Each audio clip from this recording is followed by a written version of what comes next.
আমি আসলে খুবই নার্ভাস এবং এটা নিয়ে খুবই এক্সাইটেড। আমি এটা অলমোস্ট এই গানটা করার প্ল্যানিং 2 মাস হবে, 2 মাস পর্যন্ত শুধু প্ল্যানিংই চলেছে। তো আমি চেয়েছি ভালো কিছু দেওয়ার জন্য।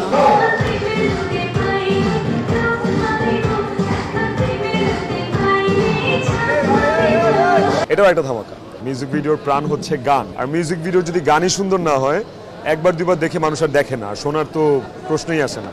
গানটা ভালো লেগেছে, প্রপার একটা আইটেম সং, বিগ অ্যারেঞ্জমেন্টস, ভালো মেকার, ভালো কোরিওগ্রাফার, ভালো সিনেমাটোগ্রাফার, সব মিলে আমার কাছে মনে হয়েছে যে গানটা করা যায়। ওনার সাথে আমার ফার্স্ট টাইম কাজ হচ্ছে এবং আমাদের কিন্তু রিহার্সালও হয়নি, উইদাউট রিহার্সালে আমরা করতেছি। আমি করেছি বাট ভাইয়া করেনি।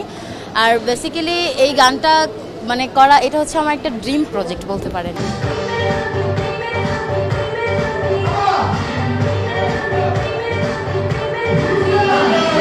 জারিন আপুর সাথে যখন আমার কথা হয় বাট যে ভাই আমি একটা গান করবো এরকম টাইপের, আমি হ্যাঁ করা যায়। তো সেই ক্ষেত্রে দেখা গেছে যে তখন চিন্তা করলাম যে ঠিক আছে তাহলে আমরা একটা আইটেম সং করি। যা করব নিজের টাকা দিয়ে করব, সেভাবে বিজনেসের মধ্যে প্রবেশ করা, সেখান থেকে আমার শখও পূরণ করা, এই আর কি।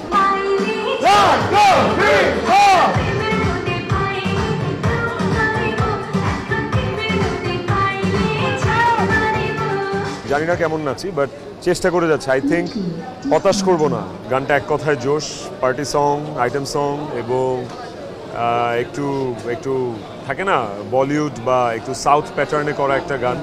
কস্টিউম ভালো, সেট ভালো, সিঙ্গার ভালো, মেকিং ভালো, দর্শকের ভালো লাগবে, I am pretty much sure. আলাদা প্যাটার্ন বা হচ্ছে ডিফারেন্ট টাইপ নিয়ে কাজ করি, যেটা হচ্ছে সিনেমার মতো একটা কাজ করব, যে কেউ দেখলে ভাববে যে অ্যাটলিস্ট সিনেমার। আর এটার মধ্যে হচ্ছে আমরা একটা গল্পর মতো রাখছি, বাট ক্যারেক্টার রাখছি। সেটার মতো হচ্ছে আমাদের শিবাশানু ভাই আছে ফিল্মের, তারপরে হচ্ছে জাহিদ ভাই আছে ফিল্মের।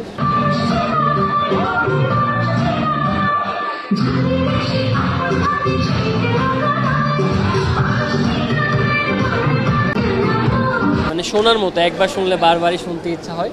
তো আশা করি অ্যাটলিস্ট দর্শকের কাছে ভালো লাগবে।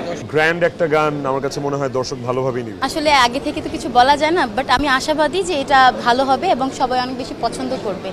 আর যদি এটা সত্যি মানে দর্শকের যদি পছন্দ হয়, এর থেকে ভালো বিগ বাজেটের, এটা যতটুকু আমি খরচ করেছি এর থেকে ডাবল খরচ করে আমি আরো বড় কিছু দিতে চাই।